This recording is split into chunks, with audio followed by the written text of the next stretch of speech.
આ શિવાલયો નિર્માણ કરવાનો અર્થ ક્યું? અન્ય કોઈ મંદિરો પાછળથી નિર્માણ થાય, પણ શિવજી તો ગામમાં જોઈએ જ. આપણને ઉર્જા પૂરી પાડનાર છે, આપણને શક્તિ આપનાર છે, આપણને સામર્થ્ય આપનાર છે. તેથી ભલે દુનિયા જાય કે ન જાય, પણ જેટલા આપણે મંડપમાં બેઠા છીએ એટલા ભાઈઓ બહેનો આપણે નિયમ લઈએ કે ભલે હજારો ને કરોડો કરોડો કામ છોડી, પણ અમે 24 કલાકમાં એકવાર અમે શિવાલય જશું. તમને તમારા જીવનમાં અનુભૂતિ થશે. મારે કહેવું નહીં પડે, તમે જ મને આવીને કહેશો કે જો હવે 3 અઠવાડિયાથી જઈએ છીએ અમે, 1 મહિનાથી, 2 મહિનાથી, 6 મહિનાથી, 6 મહિનામાં તો પ્રભાવ દેખાડે તેનો. અત્રિપુત્ર ચંદ્રને ક્ષયરોગ થયો તો બ્રહ્માજી કો 6 મહિના સુધી તું પ્રભાસ તીર્થ મારે, 6 માસ પછી તને આ રોગમાંથી મુક્તિ મળશે. તેથી અવધિ છે 6 મહિનાની. જે કોઈ ભગવાન મહાદેવના સન્મુખ જોઈ આ બધા દેવતાઓને યાદ કરે છે, અત્ર ભુક્તમાખિલમ સૌખ્યમ, વચન આપી દીધું ભગવાન વ્યાસે કે તેને દુનિયાના બધા સુખો મળશે. પણ જાવું તો પડે ને, આપણે પગને ચાલતા તો કરવા પડે ને. અનુભૂતિ કરજો. આ તો હું તો ખાલી કહું છું, બાકી તમારે જ આ વસ્તુને સ્વીકારવાની છે અને જીવનમાં ઉતારવાની છે. નવી અનુભૂતિ થશે, એ જવાબદારી મારી. તમે શરૂ કરશો, માનસિકતા, વ્યવહાર, વાણી, વિચાર બધું જ બદલવા લાગશે. આપણું જીવન છે આપણું શિવાલય, આપણી છત્રછાયા શિવાલય, આપણા ગામની છત્રછાયા આપણું શિવાલય છે. તેથી કહ્યું અત્ર ભોક્તવા અખિલમ સૌખ્યમ, બધા સુખો તેને મળશે જે ભગવાન શિવજીનું દર્શન કરશે. આ ભગવાનના વચનો છે. કેવા સુખ મળે? પુત્ર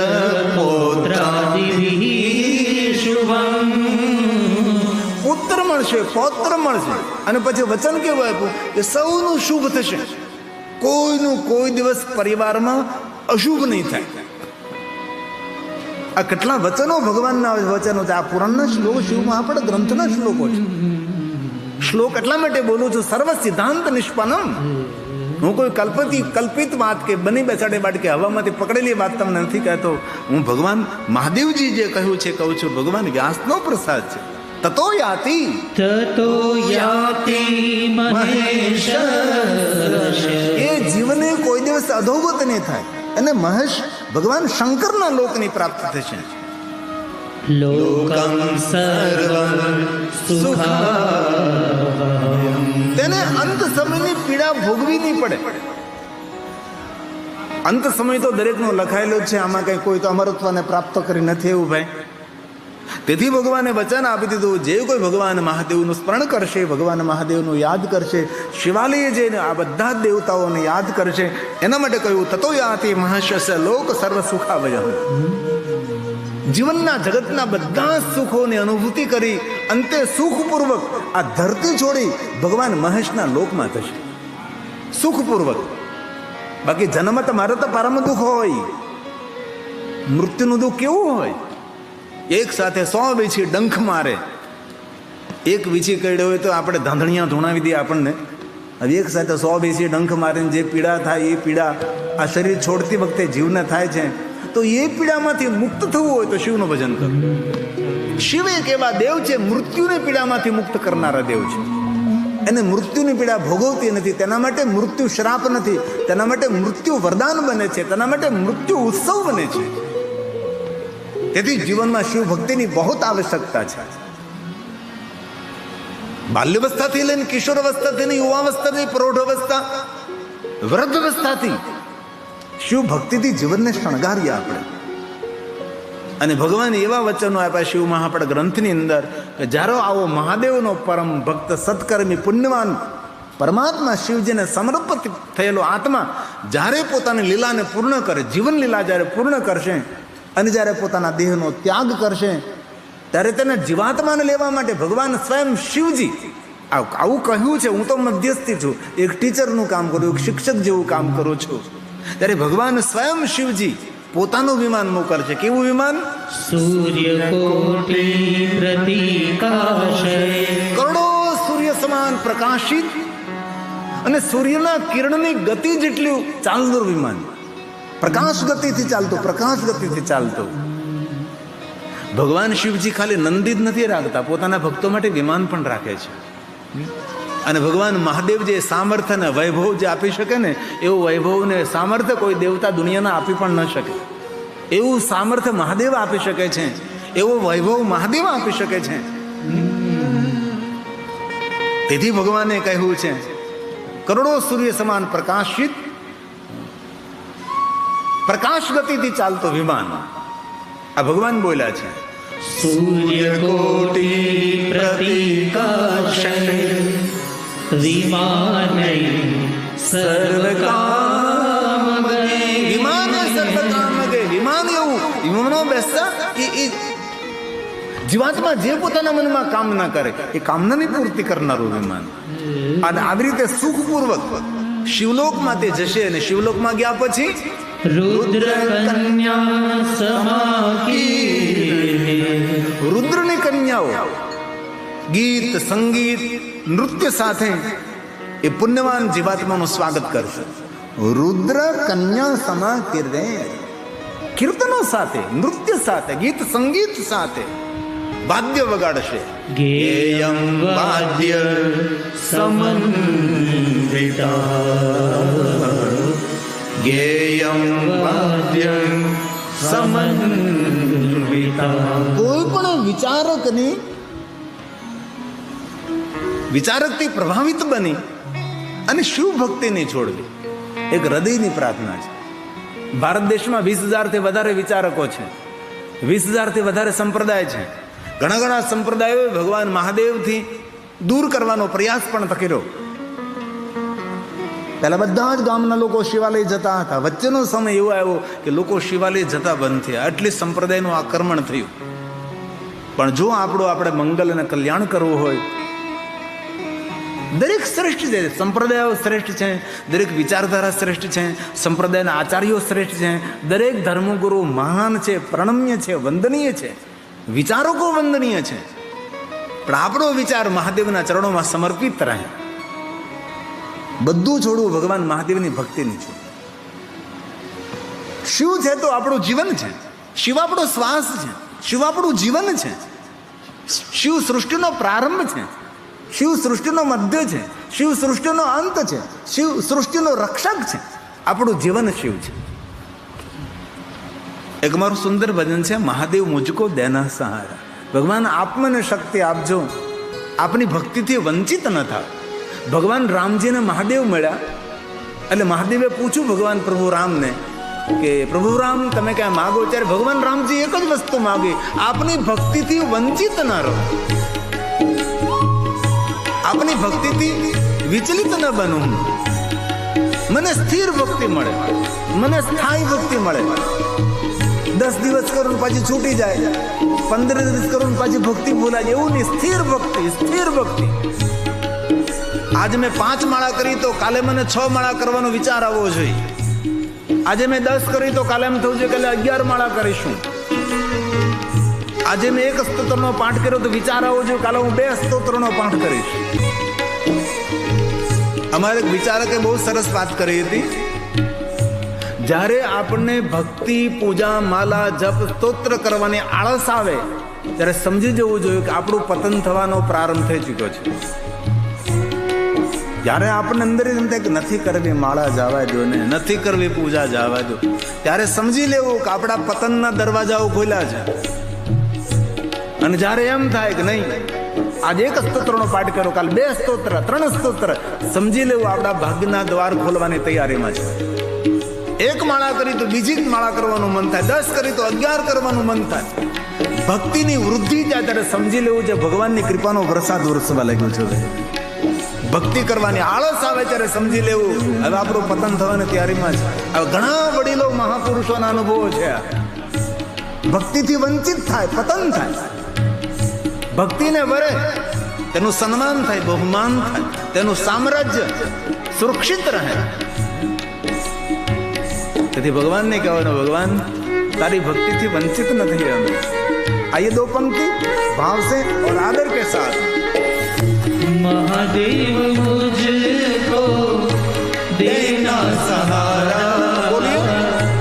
महादेव मुझको देना सहारा कहीं छूट न जाए नाम तुम्हारा कहीं छूट न जाए।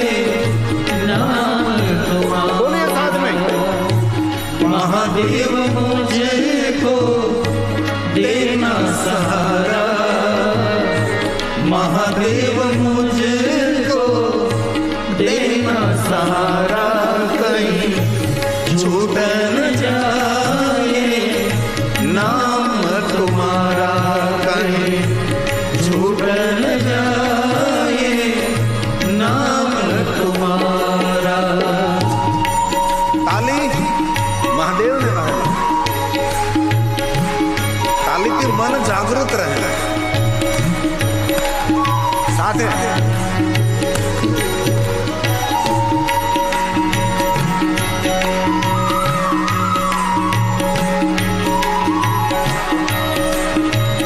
ताली महादेव ने बहाली.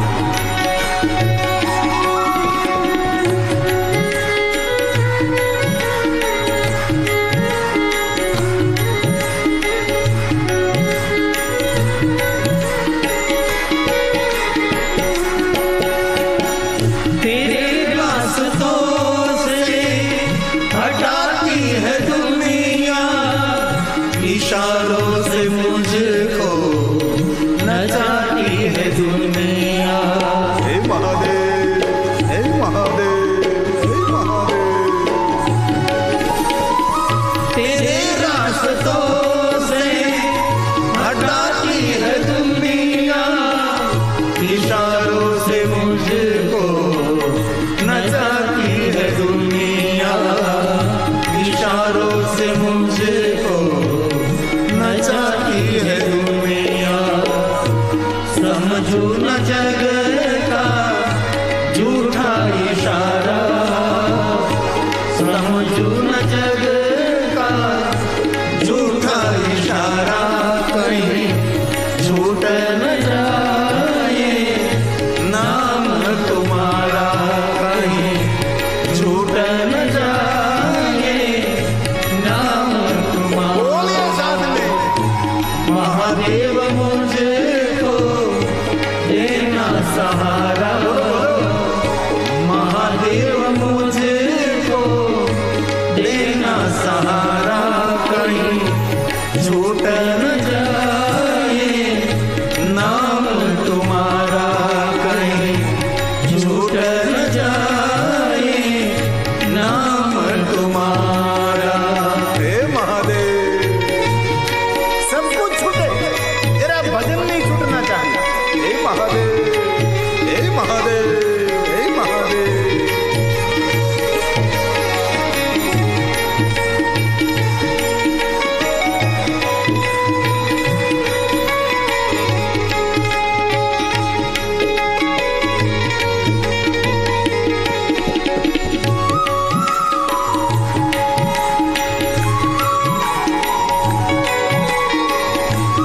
हे महादेव, हे महादेव, हे महादेव.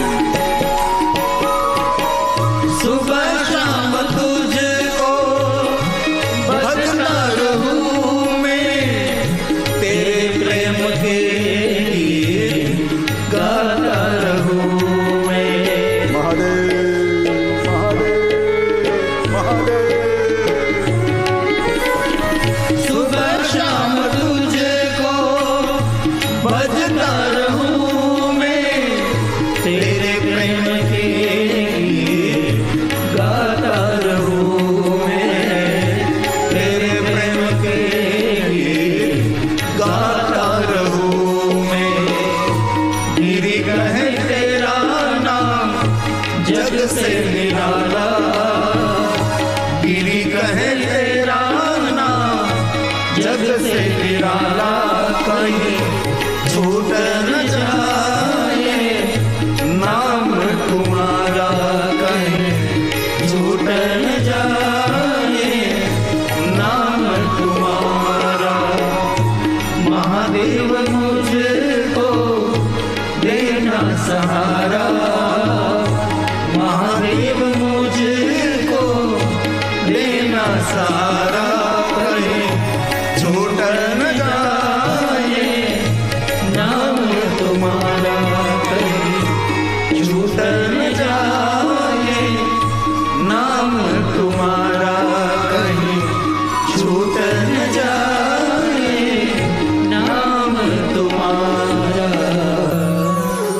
ભગવાન મહર્ષિ વેદવ્યાસજી કહે છે, સુત પુરાણે પ્રયાગ તીર્થમાં કહે, બ્રહ્મલોકમાં સ્વયં બ્રહ્માજી કહે છે, ઇથમ વિહારે રુચિ રે કૌમારી ભક્ત વત્સલા. સ્વયં બ્રહ્માજી બોલ્યા છે, નારદ, સ્વયં જગદંબા અંબા, જગદંબા જગત જનની દક્ષિણા તપને આધીન બની પ્રજિષ્ઠનગરમાં તેના પુત્રી તરીકે પ્રગટ થાય છે, જેમનું નામ સતી છે. સતીનું જીવન ચરિત્ર સુંદર છે, દિવ્ય છે, દરેક દીકરીઓને સુંદર પ્રેરણા આપનારું છે. ગઈકાલે પણ કહ્યું હતું કે મારી દીકરીઓને પ્રાર્થના છે, સંપૂર્ણ પૂર્ણ શિવ મહાપુરાણ તમારી પાસે વાંચન કરવાનો સમય ન હોય તો શિવ મહાપુરાણ અંતર્ગત રુદ્ર સંહિતાનો બીજો ભાગ સતીખંડ છે. એ દીકરીઓ માટે નવી નવી પ્રેરણા પૂરી પાડનારો ગ્રંથ છે સતીખંડ. સતીનું સુંદર જીવન ચરિત્ર છે. કેટલી સુંદર વાત કરી. આપણી રુચિ અનુસાર, પોતાના સંસ્કાર અનુસાર, પોતાના પૂર્વજોના સંસ્કાર અનુસાર, બીજાને દેખી નહીં. આપણા સંસ્કાર શું કહે છે, આપણા પૂર્વજો શું કહે છે, આપણા વડીલો શું કહે છે, આપણી કુલ પરંપરા કઈ છે, કુલ પરંપરાના જે નિયમોનો નિર્વાહ કરીએ. આ સતી આ બધું જ કર્યું છે.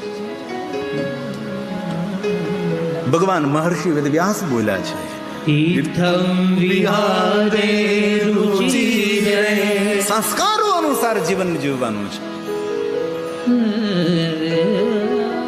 બીજા જેવું ત્રીજા જેવું નહીં. ફિલ્મ જોઈને, સિરિયલો જોઈને, ટેલિવિઝનમાં જોઈને નહીં. આપણા સંસ્કારો શું કહે છે, આપણા પૂર્વજો શું કહે છે, આપણી કુલ પરંપરા શું છે, આપણા વડીલોએ કેટલું મર્યાદાનું જતન કર્યું છે, એ બધું અનુસરણ કરવાનું છે. આપણી પોતાની રુચિ છે. સુંદર વિહાર કર્યો સતી, દક્ષપુત્રી સતી. તીર્થમ વિહારે રુચિરે કૌમારી ભક્ત વત્સલા. સતી પોતાની બાલ્યાવસ્થાથી મહાદેવના ભક્ત હતા. કેટલી સુંદર વાત છે. સતીને કોઈ કહ્યું નહીં કે તમે મહાદેવની ભક્તિ કરો. સતત સ્વયંભૂ મહાદેવના ભક્ત હતા. અને આપણા પરિવારમાં ક્યારેય એવા મહાદેવના